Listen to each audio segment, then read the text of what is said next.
Alright, guys, welcome back. Yeah, we're at it again. What's going on, guys? Whiskeyshamanpodcast. I keep saying that. Quit saying that. We're keeping it upbeat today. You know, we're not gonna let any of this crap get us down. I'm still sick. I don't know. Dying. I don't know what the deal is. I got a cough like crazy. But the good thing is, your guys are here with me. Hope that music isn't too loud for you. I'll try to let it run through, a little bit. We're keeping it real chill, though. Today we're gonna talk about a couple things, a couple cool things. We're gonna whiskey, obviously. It's subjective and common whiskey buying mistakes that people do. Man, it's been a crazy week. It's been a real crazy week. Man, since I seen y'all last, or talked to y'all last, man, we went to the coast. Okay, I was sick, right? Went to the doctor, did all the doctor stuff. I didn't go, called it in, whatever, doesn't matter. Started feeling a little bit better on, Friday, whatever it was. Then we went to the coast on Saturday for my daughter's birthday. Happy birthday, baby. She doesn't listen. It's fine. 16 years old. Yeah, it's crazy. I'm an old man. But yeah, it was really fun. We had a good time. And I think I told y'all the last time that I like to go down there and I like to pick up a bottle. And so when I went to the local liquor store down there, they had a bottle. And it was a bottle I knew I had to get. It was a store pick. Now, there's been some controversy with this particular whiskey, but that's okay. It was Penelope, and I know we've talked about Penelope in one of our earlier episodes. Penelope is a sourced whiskey from MGP, but as of right now, it's not anymore. I mean, it still is, because MGP bought Penelope, but they're still making the juice. All the whiskey inside it's still MGP, but now they own the name as well. Anyway, it doesn't matter. It's still good stuff. MGP makes amazing whiskey. So, and that's one of the things we're going to talk about today too. But anyway, getting back to my housekeeping. So I picked up a bottle. I've had Penelope in the past, and it's really good. It's I'm trying not to hit my computer. Yeah, I'm multitasking at the same time I'm doing this, trying to upload a podcast and do a podcast at the same time. Dude, I'm trying to create the most awesome stuff for y'all. For you. For me. For one of us. Anyway. It was a Penelope. It's funny how I can get so far off topic and then come right back to what the hell I was talking about. It's crazy. Anyway. It was a Penelope toasted barrel. Which I don't get on that fanboy thing of toasted and this and that. I have a couple toasted and they're fine. The toasted, it's like more of a marshmallowy taste, I guess you could say, more than like a vanilla and you know, stuff like that. So, it was a toasted barrel strength. Yeah. Toasted barrel strength single barrel pick. What? Yeah.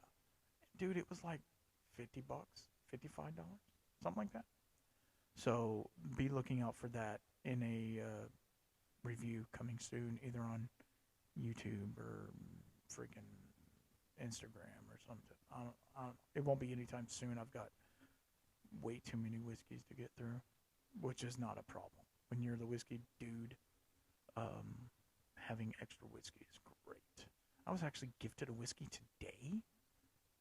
Recording this on Saturday, what the hell is today? The 17th? I don't even remember. Yeah, 17th. Is it? I don't know. I don't know what today is. 15th. What the hell's wrong with me? Anyway. And my neighbor, actually, came and brought a bottle of Woodford Reserve Master Select. I don't know. I haven't really looked into it a whole lot. It's barrel strength as well. I'm like, everybody trying to kill me with this barrel strength whiskey. Anyway, they brought it over and they just said that they really stand behind all the whiskey stuff that I'm doing. And I was like, what? That's cool. Cool. Yeah. Awesome. So thank you to the neighbors. I won't put you guys on blast. So thank y'all for bringing me that bottle, and I appreciate all the support that you guys do, and I appreciate all of y'all's support, really.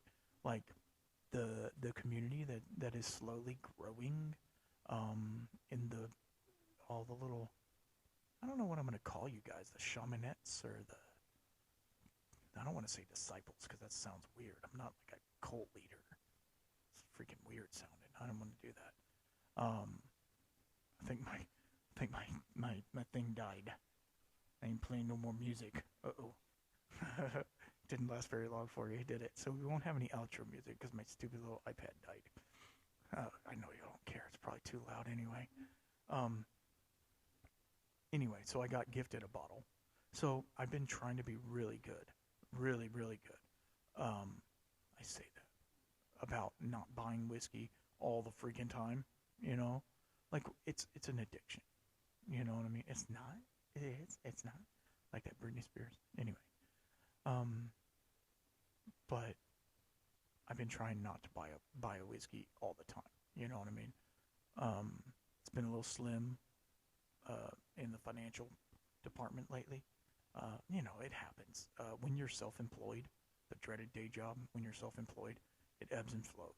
You know what I mean? One day I'm Big Bank Hank. The next day I'm like pork and beans. You know, it's fine. It's fine. But so I was like, I'm not going to go get no whiskey. It's fine. Last weekend I did because we were at the coast and got a bottle. Fine. But I got that Master Select or whatever from Woodford.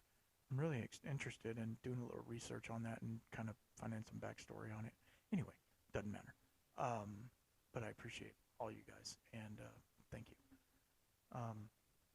So, is that it? Oh, we went to the coast. Everything was cool there. It was freaking hot, humid. And I did, and this kind of goes into kind of what we're going to talk about today too. You know, we've always talked about, you know, the whiskey tribe, whiskey vault. They're my guys, and they always say the first rule in whiskey is the best whiskey you like to drink is the way you like to drink it. I mean, you know, whatever whiskey you want to drink, however you want to drink it, right?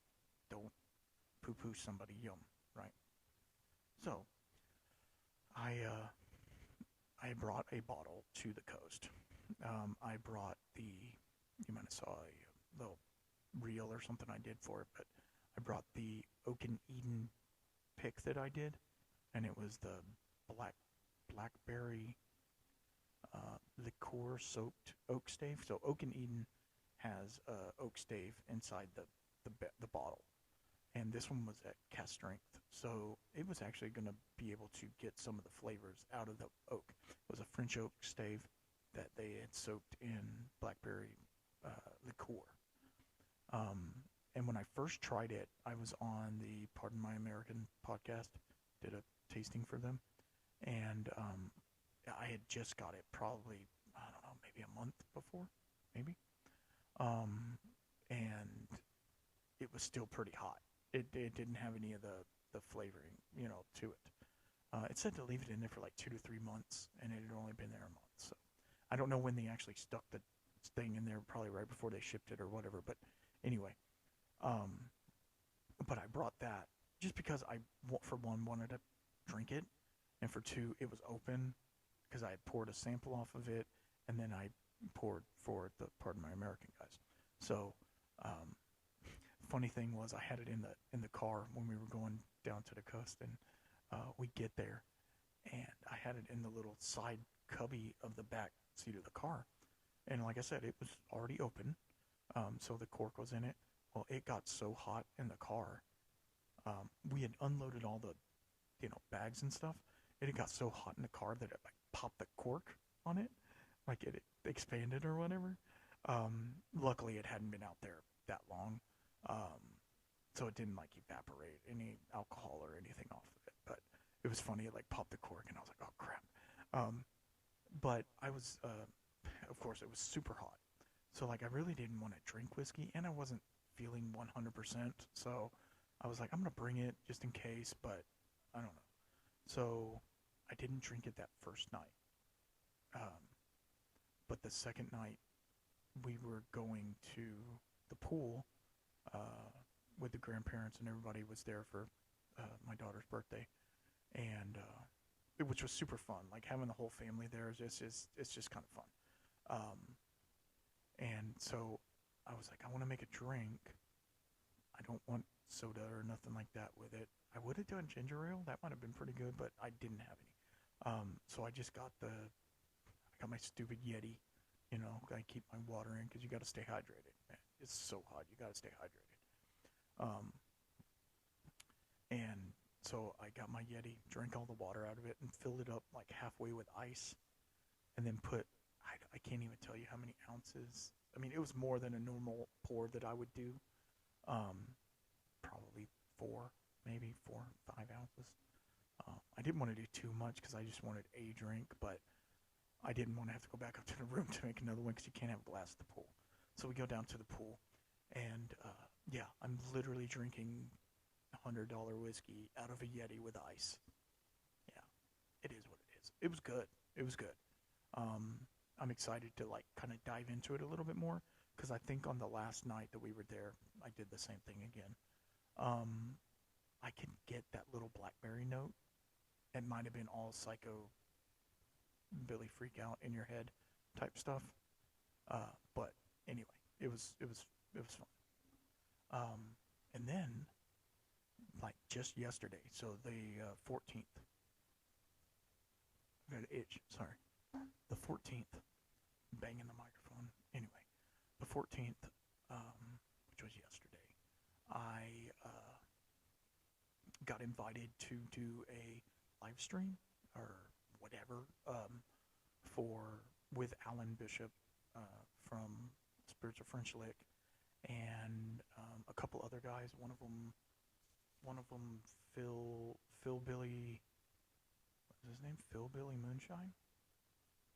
Anyway, uh, sorry, I'm trying to send an email at the same time. And there was a couple other people. Justin Whaley, his Alan's apprentice at Spirits of French Lick, was on the call as well. And we were talking whiskey. They were talking moonshine, talking all kinds of stuff. It was fun. Went a little. It wasn't so much about like the whiskey community as much as it was about moonshining and stuff like that. So it wasn't really my 100% cup of tea, but I gave some good insight on barrel profile and stuff like that. The stuff that I can talk about. So that was fun, and had a couple drinks on there. A sample. I actually drank a sample that a listener gave me. It was really good. Got actually finished that one. It was a 2-ounce little sample. There wasn't nothing. I'm not sitting there drinking bottles and stuff. Anyway, so yeah, that was really fun. And then, so now I'm doing the podcast in the house. Yeah, I'm not in the hot shed. We don't do that. It's 100 degrees. It's been 100 degrees for like 12 days or 15 days now. 100 degrees straight. The shed is freaking like 90 degrees with the AC blowing right on you. No. So my daughter went to work. Yeah, I know. Not only is she 16, but she has a job. I mean, I'm proud of her. But,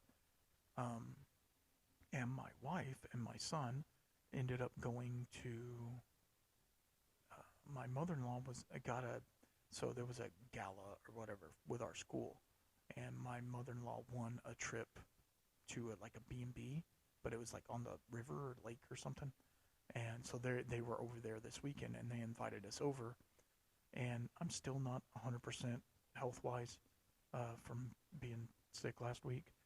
Um, and so, and my daughter had to work, so I stayed behind, she stayed behind, and so they went.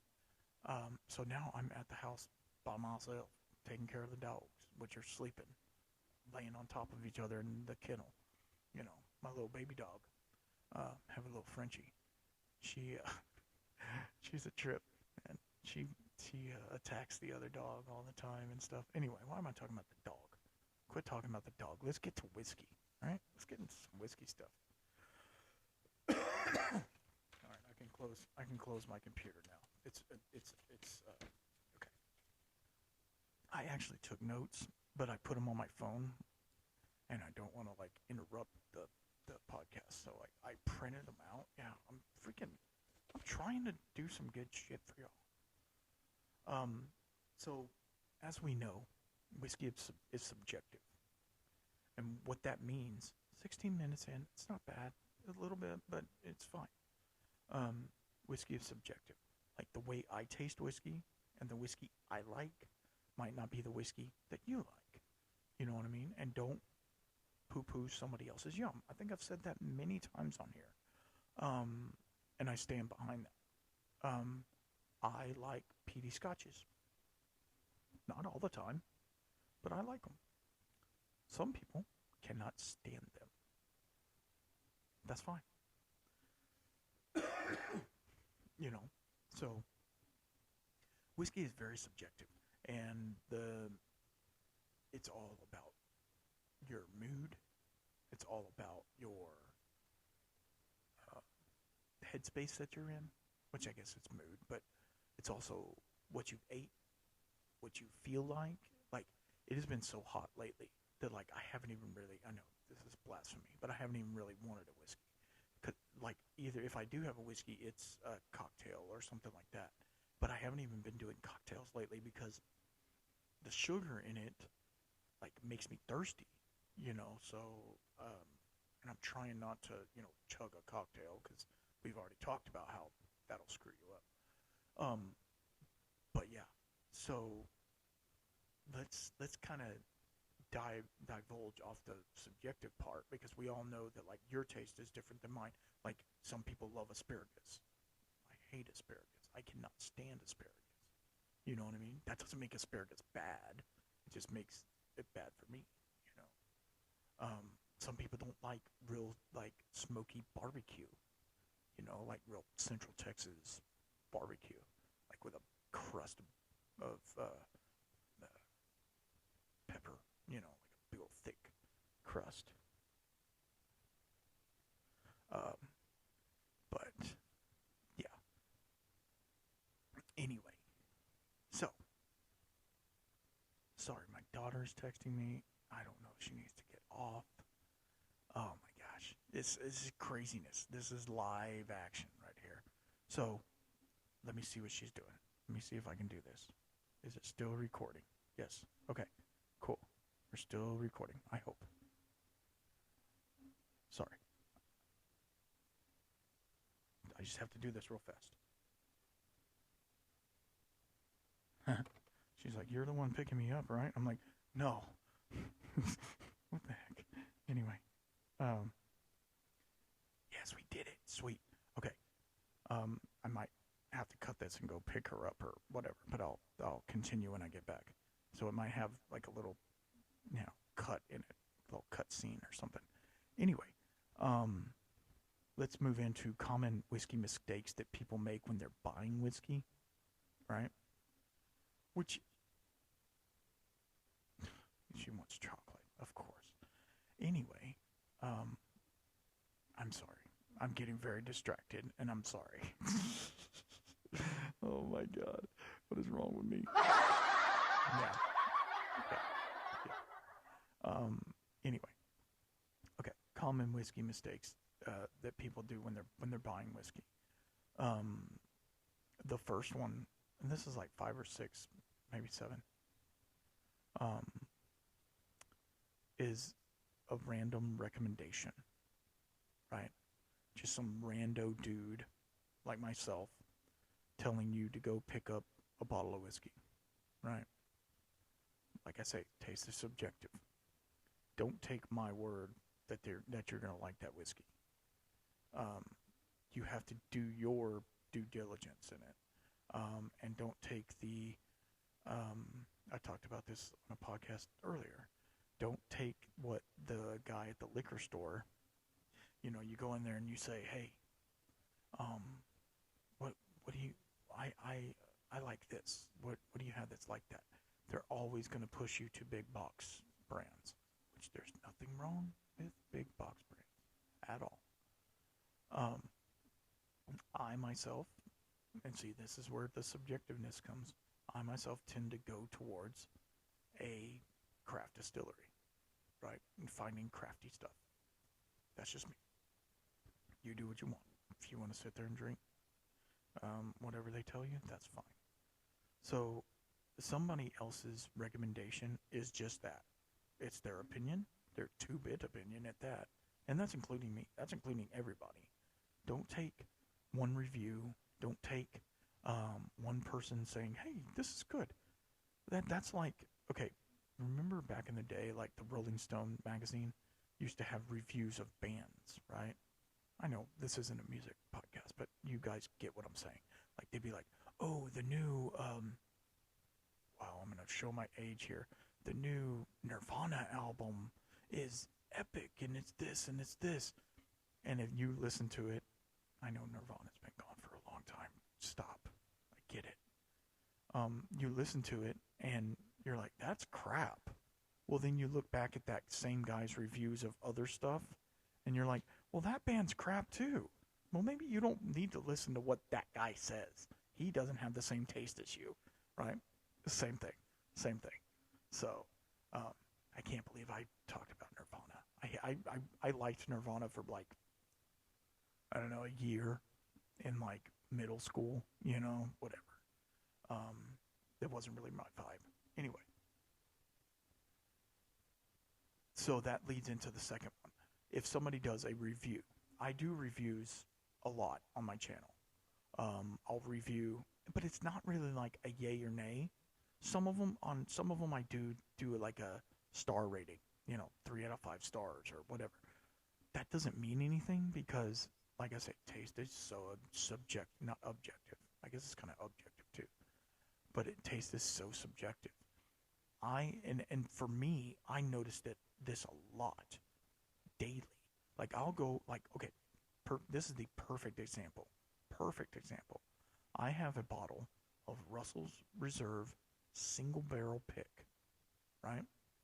Super cool, super great whiskey. I love it's Wild Turkey, I love Wild Turkey. This was a great bottle.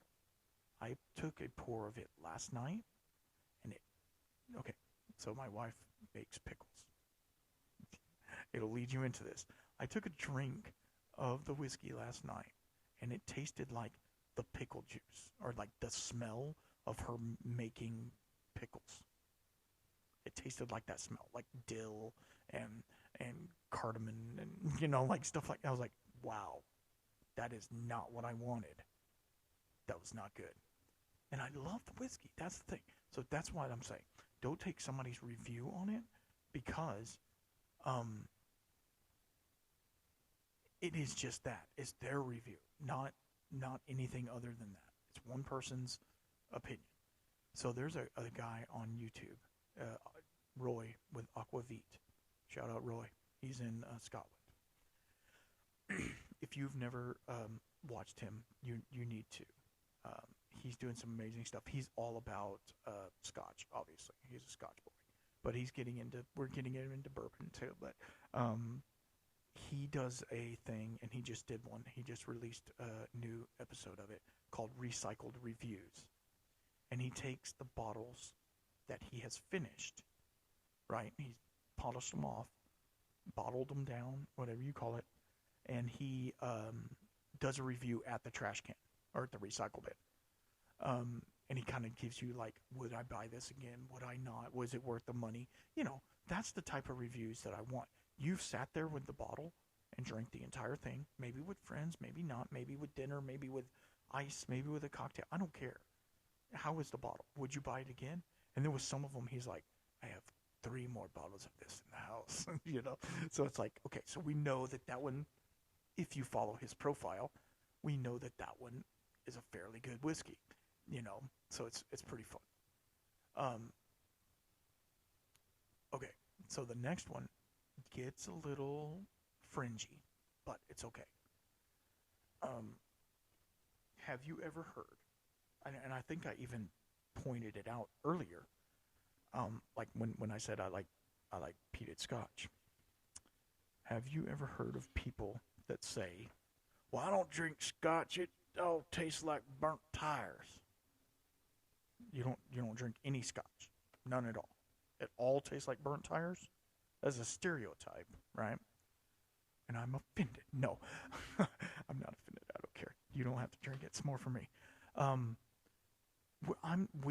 You have to relieve of that stereotype. Some people like, I only drink bourbon because that's American. Why do I sound like a redneck when I do that? I don't know. I only drink bourbon, or I only drink American single malts. No. Like, you have to get over the stereotypes of that. You know what I mean? Like, don't think something is a certain way. All bourbon just tastes like cornmeal. No, it doesn't. You know what I mean? Have you tried X? Well, no. I only drink Jack Daniels. Okay, well, maybe you should try something else. Just try it. You don't have to, you know. That's the thing. You have to get over the stereotypes. And you have to put yourself out there. And that's why going to, like, whiskey bars, like Whiskey Cake and, you know, 7 Grand and places like that, and getting just a pour of whiskey, right? Try it. Do you like it? Cool. Take a picture of the bottle. Yeah? If you don't like it, then fine. You don't have to drink it again. You know how many whiskeys I've tried and didn't like? A lot. You find your profile and you stick with it, and you find new things as well. Man, yeah. And it's crazy how people will not go outside their box. This is my box. This is where I stay. You know, I know people, they only drink Jim Beam, white label. Okay, well, why? Well, because my dad drank it, and his dad drank it. Okay, cool. But have you tried the Jim Beam single barrel, or Booker's, or Baker's, or, you know, have you tried anything else from Beam? Well, no.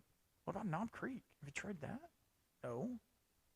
Maybe get out there a little bit. Yeah, it's just me. And here's another big one. We were talking about Penelope earlier. I was talking about Penelope. You weren't. I was. There's a lot of people out there, and this is more whiskey snob. No, I don't want to say snob. More for the whiskey, like, advanced. They totally ignore sourced or blended whiskey. Right? They totally ignore it. I don't drink that because that's MGP crap. Okay, for one, MGP makes great whiskey. Obviously, it's all over the place. They obviously make good whiskey. And there's a bunch of others. Barton 1792, you know, they do a lot of that. Dickel, George Dickel, they do a lot of sourcing for different distilleries. Milam and Green here in Texas is one of them that they get from. So yeah, I mean, don't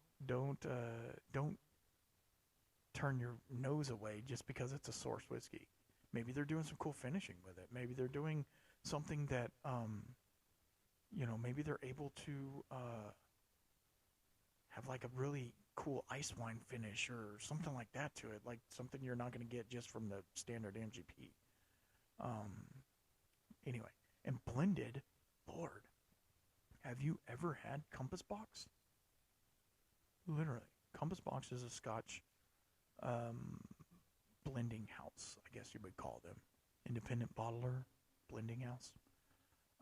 There's a difference between independent bottler and blending house. A blending house takes barrels of whiskey from other distilleries, blends them together to a unique profile, and puts their label on it. Right?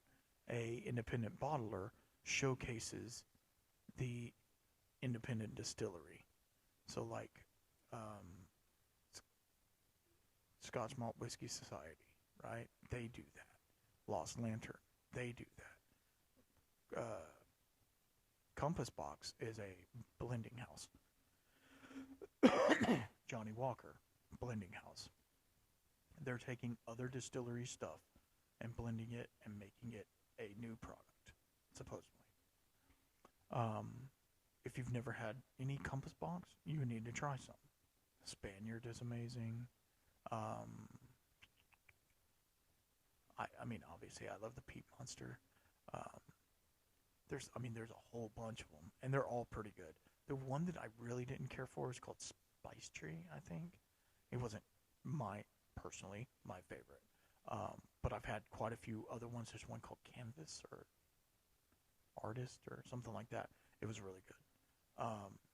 But yeah, like Monkey Shoulder is a blended Scotch. I love Monkey Shoulder. Some people don't like it. I get it. It's fine. But if you think about it, over in Scotland and Ireland, they are a whole lot better about drinking blended whiskeys. But let me tell you, a whiskey that everybody loves here, well, not everybody, but everybody loves here that's a blended whiskey, Crown Royal. Yeah. Crown Royal is a blended whiskey, and everybody loves it. Well, they don't know they love it, but they love it. So, I think we talked about Canadian before and how it's made. They independently distill each grain separately, right? So the corn, the rye, the malt, whatever, all separate. So they make a corn whiskey, whatever, and they age it separately. Not all the time, but most of the time. And then they blend it back together to their own specifications of what they want. Because in Canadian whiskey, they also do what they call high rectification column stills. Like sometimes like they do with bourbons, but they get it up to 180 proof. And then it's almost like light whiskey. Anyway, and they barrel it and age it in used oak or whatever. And then on the Crown Royal the blended whiskey, they actually add neutral grain spirit to it. So it's, like that. So, Kessler's does the same thing. It's basically vodka blended with a little bit of whiskey. Blended Scotch does that as well. It's single grain plus single malt mixed together. Anyway, so don't ignore those. They can be really good. Now some of them don't have the same profile, and that's fine. But that's a common buying mistake that like, oh no, that's a blended whiskey, I'm not getting it. Don't think about that. I went on a little tangent there, I'm sorry. Sorry, I'm still coughing up a little bit. Sorry if I'm trying not to do it in the mic, but okay, the next one is, I kind of talked about this earlier, but no exploration. This is mainly for like whiskey noobs, what we call whiskey noobs. They know they like Southern Comfort, which isn't even technically a whiskey, but they know they drink Southern Comfort because it's cheap, and they won't go outside of that. And one of the things that I strive on as a whiskey sommelier and as a whiskey enthusiast is to teach people and to help people find cool and interesting whiskeys that are like the same whiskey that they like. It's hard sometimes because if you really like the flavor profile of, I'm not going to pick on those two again, of Four Roses. That was a hard one, man. Yeah. It's going to be difficult for me to show you something different than Four Roses and you enjoy it if you only drank that, right? If you're a wild turkey man, you only drink wild turkey. If you're a rich and rare man, you only drink rich and rare. If I try and give you some Potter's Crown, you're not going to like it. If you're a rich and rare guy, and I try and give you some, what was it?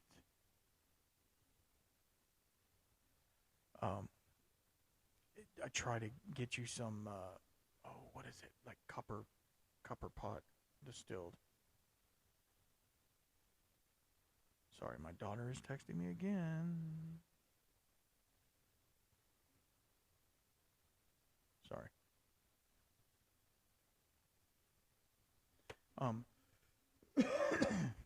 So we're probably gonna have to stop in a second, or I'm gonna have to pause. Anyway, you know what I mean. And we'll get back to it. But yeah, you're just like you don't want to explore anything, and it's a mistake when you go to buy whiskey because you don't want to try anything else. You just know, like, and I've seen it so many times. Like, I'm browsing the liquor store, especially the larger ones. You'll have the guy that will go over there and get the big handle of Jameson and walk out, or two sometimes, and walk out. And I'm like, okay, don't get me wrong. Every whiskey has its place, and I'm not going to poo-poo your whiskey, remember? But, like, come on, man. Try something else. And I know some people are like, no, I like what I like. Cool. I'm not going to judge you for that. But these are just things that are common mistakes that people do.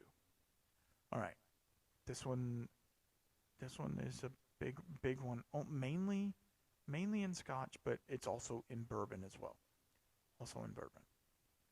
Only buying age-stated whiskeys. Well, that's a Knob Creek 10-year. That's got to be good. Well, that's a Freud 18. That's all.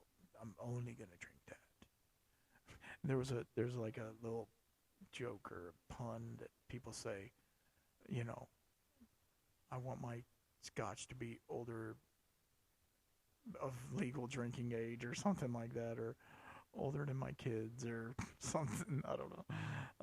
And that's getting harder and harder now. Speaking of that, what was it? What distillery was it that just released a 80-year-old whiskey? 80 years old. Holy crap. I bet there was like 2 bottles in that barrel. Seriously. It's natural cask strength at 42%. Yeah. Because in Scotland, the proof goes down, right? Guess how much it was? I'll wait a minute. And then I gotta go pick up my daughter. So, it was like $1.8 million for a bottle of whiskey. No. Okay? I don't care how good that whiskey is. I don't care. I don't care if I had all of the money in the world. I'm not going to do it. I'm just not going to do it because, for one, it's principle. And for two, I don't chase that age statement. And you shouldn't either. Now, will I tell you that there's a reason that most bourbons coming out of Kentucky are 6 to 8 years old? Yes, there is a reason. In that particular time frame, it's when the best whiskey is made. You can go higher and get some good barrels. You can go lower and get some good barrels, but that's the sweet spot, what they call the sweet spot. And so that leads us into non-age dated whiskeys, right? And this is a lot more in Scotch than it is in American whiskey. But like, you're missing out on so much, kind of like with the sourced. You're missing out with so much just because it doesn't say 10-year or 12-year on it. I know there's a lot of Scotches like Ardbeg, Lafroig, Lagavulin. You know, they're doing all of these non-age stated releases, And some of them, not all of them, some of them are delightful. Yeah, how do you like that? Changed it up a little bit. Delightful. They're delightful. They really are. They're super good. So don't only buy it because of its age. There's some non-age dated whiskeys out there that are amazing. But this is another common buying mistake. And I gotta go pick up my daughter, so I'll be right back.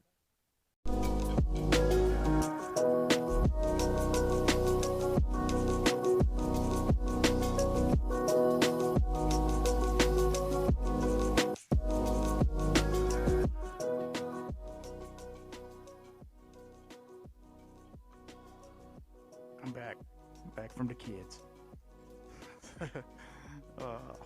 I know you didn't know it, but it's been, an hour or so.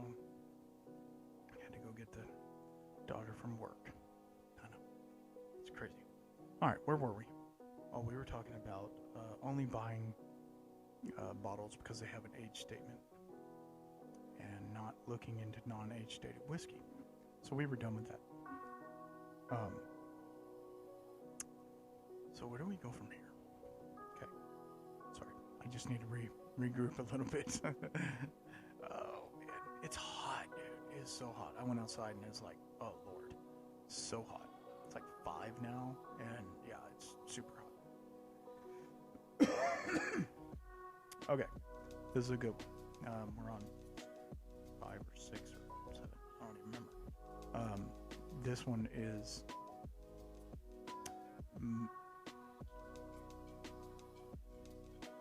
money makes the whiskey better. The more it costs, the better it must be. Right? Okay. Huh. Is that true? No, it's not true. Well, okay. Caveat to that. The more a bottle costs does not mean it's better. It just means it's more rare and or allocated. So just because you spent $300 on a bottle does not mean that that bottle is worth that $300. So, yeah, think about that. So, just because, okay, let's take, and I hate to do this to, different whiskeys because I don't want to call anybody out, but let's look at the Pappy Van Winkle 23-year-old, right? You can't find it at retail. Retail is, I think it's like $250 retail. And I would say if you can find it for retail, which you're not going to, but if you could, pick it up for that. Is it worth it at that? Yeah. I mean, it's 23 years old, so it's been sitting in a barrel for a long time. That does not make it better, but it does give it a different flavor profile. So, but secondary market, that damn bottle's going for like $5,000-$6,000, right? Does that make it better? No, it just means there's like 12 of them in existence. That doesn't make it better. I have had some amazing whiskeys that were $30-$40. Price doesn't make it better. Just like age doesn't make it better, right? You can get a baseline 2-year-old bourbon that is amazing for $20, and I guarantee you it's good. So, moving on, because that kind of goes into the age statement, thing. The price is based on its rarity, So, if there's, that's why single barrels go for more money than the regular offering, because guess what? It's one barrel, so you're at max getting, depending upon the barrel, 250 bottles, so it's like you're not really getting a whole lot with it, so you gotta be able to make your money's worth out of it. So anyway, So, um, so I mean, the price, if you want to spend $200 for a bottle, I'm not going to tell you not to, right? Um, but at the same time, um, at the same time, I am not going to. The most. I say the most. The most I've spent on a bottle was about $200, but it was a bottle I knew I loved, and it was an older bottle. Because unfortunately, the older bottles are going to be more expensive. So, I mean, that's just how it is. You're not going to, it's just how it is. So, but I would tell most people, start off, if you find a profile that you like and you want to spend the extra money, like there's some people that love like the Johnny Walker line, right? You start with this one, go to this one, go to this one. You can get the Johnny Walker Blue. It's like $200. It's a good whiskey. It's not great. It's good whiskey. But then you can go even higher than that. They have a Ghost and Rare. They have a, whatever. So that's the thing. Like, it's just keeping it. I'm not going to tell you what to spend your money on. This is not financial advice. I'm not a financial advisor. But if you find the value in it, then get it. But that is a common whiskey buying mistake that people do, is they think that just because it costs this much, it must be good. That's not necessarily true. So here's another, I don't know if it's a common whiskey mistake or not, but shitting on other people's whiskey. Yeah. It happens. It happens. I don't like your whiskey. The whiskey you're drinking or the whiskey you talk about, I don't drink that. Yeah, that's for one, it's rude, obviously. But that goes into snobbery territory, and we don't allow that, obviously. But like, it's really hurtful for the entire community. And not only, if supposedly these people are your friends, not only that, but like, it's just like, if you don't want it, that's fine. You can say, hey, I don't care for that brand, or that bottle, but don't be rude about it. And I think that goes for like this entire community. You know what I mean? Like, just be cool. Just be cool with it. If you don't like that somebody's having a whiskey highball or mixing Coke with their whiskey, if you don't personally like that, well, that's for you to deal with. That's not for them, right? Don't worry about what they're doing. You worry about how, trying to pull the splinter out of somebody else's eye when you got a plank in yours type. And it, not to get spiritual with you, even though I am the shaman, but it's like, just drink the whiskey and shut up. That's how I feel. Like, just drink it or don't. I don't care. It doesn't matter. You don't like my whiskey? Fine. More for me. I don't like your whiskey? Guess what? If it's there, I'm gonna freaking drink it if I want it. Or maybe I don't need a drink right then. You know what I mean? People put way too much into this whole community. Not everybody. Most of you people are cool. Cool to the, to the point of like, I could sit down and have a drink with most of you. You know what I mean? But there's always the few that are like, ugh. I'm like, dude, no, stop. And that goes for like all of this. All of these mistakes that we've talked about. Like, just be cool and ask serious questions. And don't be afraid to be wrong. Like, like, I am constantly wrong about whiskey stuff. I really am. Like, I know enough, barely enough to get me by, and I'm constantly, like, running into people who know so much about one particular whiskey, and I'm like, yeah, I got nothing. You know, like with Germ from Freedom Malts. Like, he knows a lot about malt, obviously, about American single malt. And I know about it, but I know about my niche in that, you know, so that's the thing. Like, don't, you know, and the cool thing with Germ was he's like willing to, hey, you don't know about this? That's cool. I do. Well, I don't know about this. So, you know, and that's the thing with the community. We help each other out. And, you know, Germ and I are going to be doing a collaboration real soon. So yeah, I mean, it's just be cool. That's, I guess that's the whole point of this is like, whiskey is very subjective, right? What I like, you might not like, and what you like, I might not like. But don't be like that. Just be cool about it, and you know, don't worry about it. In the end, does it really matter?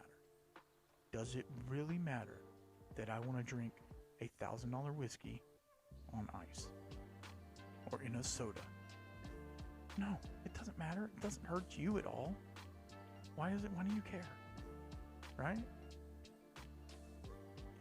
And that's the whole thing. Like, I think people, this might get off tangent a little bit, and I'm not going to keep you too much longer because I know I've already had to take a break and, you know, whatever. But like, people these days, this is kind of tangenty, so just bear with me.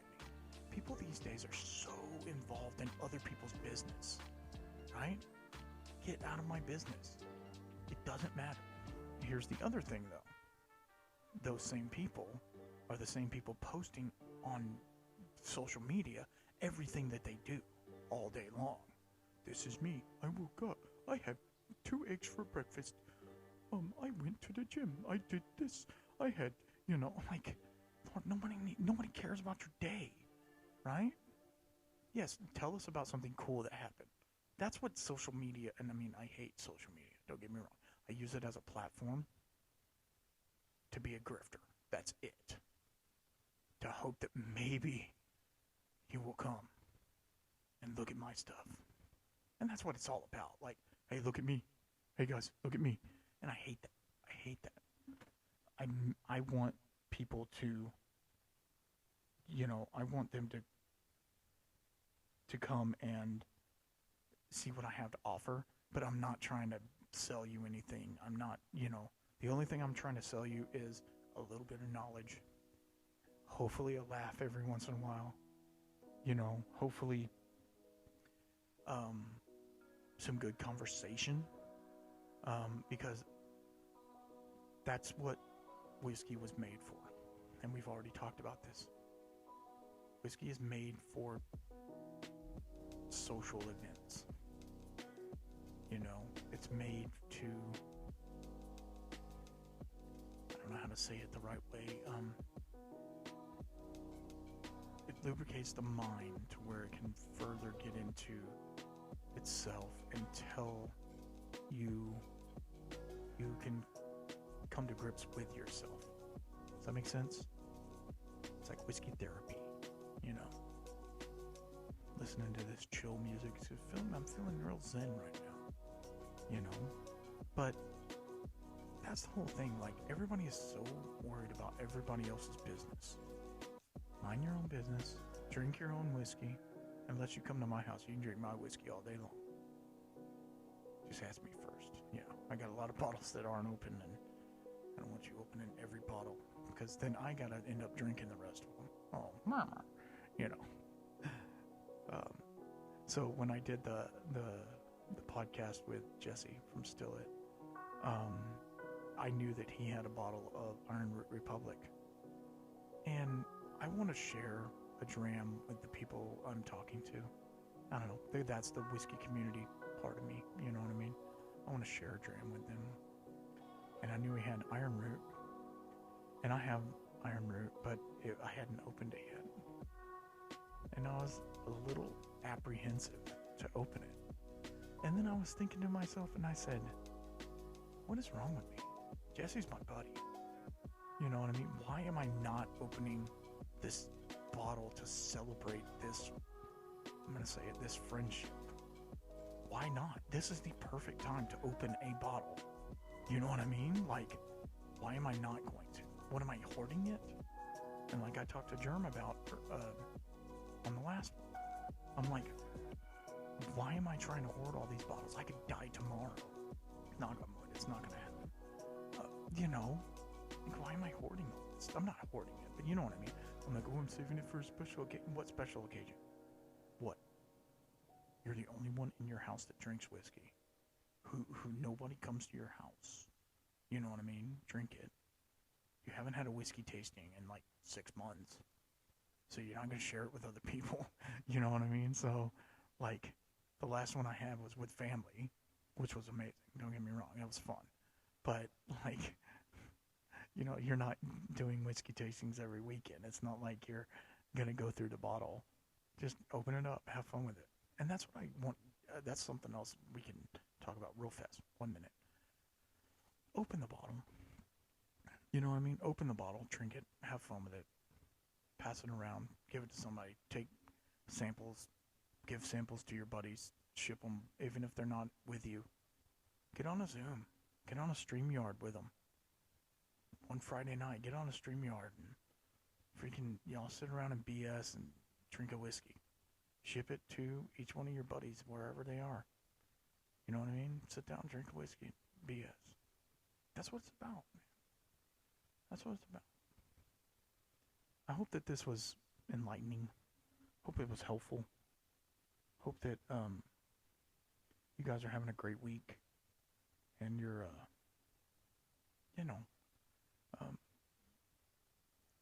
staying hydrated. That's the main thing. I know it's not hot everywhere in the world right now, but at the same time, wherever you are, if it's warm, you need to stay hydrated. I think I got a little too hot, and that's why I got sick. Anyway, I really appreciate all of you guys. I said it again. Damn it. I don't know how to sign off. You know what I mean? Like, bye. You know, no, I'm not gonna do that. So, anyway, I hope that you guys enjoyed this common whiskey buying mistakes. I thought it was interesting. I did a little bit of research on this, so I'm trying to research topics a little more and stuff like that. Also, here's the call to action for all of you guys. Ready? If you're enjoying the interview podcasts, I'm putting them up on the YouTubes, and they're going to be on every platform, obviously. If you enjoy those, please hit me up and let me know. I've had a couple people say that they like them. I just need more. And one other thing, if you know of somebody who's into whiskey or wants to get into whiskey, send them this podcast. This is super chill, and we're just hanging out. You know what I mean? It's not, you can do this while you're driving. Listen to it while you're freaking doing yard work or whatever you're doing, grading papers. Oh, I don't care. You know what I mean? That's the thing. It's not supposed to be like, oh, it's super intensive and like you need to be taking notes and stuff like that. There's a couple of the podcasts that I've done with y'all that they were pretty nerdy, and we're gonna get into some more nerdy stuff in the near future. Talking about different whiskey processes and stuff like that. But yeah, I mean, send them my way. I'm trying to get those numbers up. No, I am actively trying to get numbers up, but it is what it is. It's a slow roll. Every day we're getting, like I say, every day I'm trying to get a little bit better, do a little bit more for you, give you a little bit more out there. So yeah, we're just gonna keep going with it. So I say all that to say this. Let's turn it up.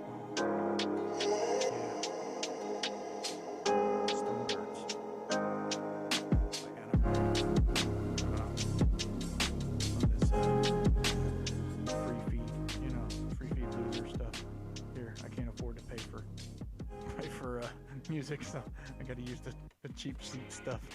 That's pretty much everything I do is the cheap seat stuff. So, anyway, until next time, guys. I think that's the end. I think that's all I had. It's been a long one. Not super long, but it's been a long one. I gotta get some YouTube stuff up. But anyway, as always, you guys, keep your spirits up. Peace.